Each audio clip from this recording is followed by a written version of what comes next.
बिस्मिल्लाहिर्रहमानिर्रहीम।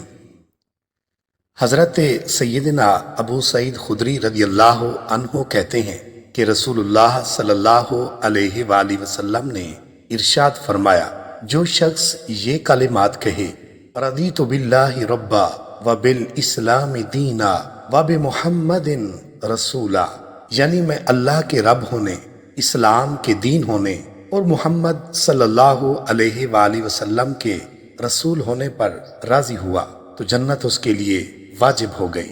हकीमुल उम्मत मुफ्ती अहमद यार खान नईमी रहमतुल्लाह अलैह फरमाते हैं, अल्लाह ताला से राजी होने के माने ये हैं कि बंदा राजी बकज़ा रहे, नेमतों में रब ताला का शुक्र करे और मुसीबतों में सब्र करे।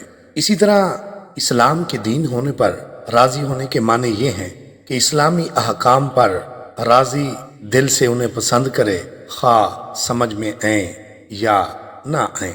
और हुजूर सल्लल्लाहु अलैहि वसल्लम के नबी या रसूल होने पर राजी होने के ये माने हैं कि हुजूर सल्लल्लाहु अलैहि वसल्लम के तमाम अक़वाल, अफ़आल, आमाल और अहवाल से दिल से मोहब्बत करे। जिस चीज को हुजूर सल्लल्लाहु अलैहि वसल्लम से निस्बत हो उसे दिल से महबूब रखे। शरीयत, तरीक़त, हकीकत और मार्फत, इसको दिल से पसंद करे। ऐसे शख्स के लिए दुनिया में ही जन्नत वाजिब हो चुकी कि जिएगा तो जन्नती होकर, मरेगा तो जन्नती होकर, उठेगा जन्नतियों के जुमरे में। अल्लाह ताला इन कलमात को पढ़ने समझने की तौफीक अता फरमाए। आमीन या रब्बल आलमीन।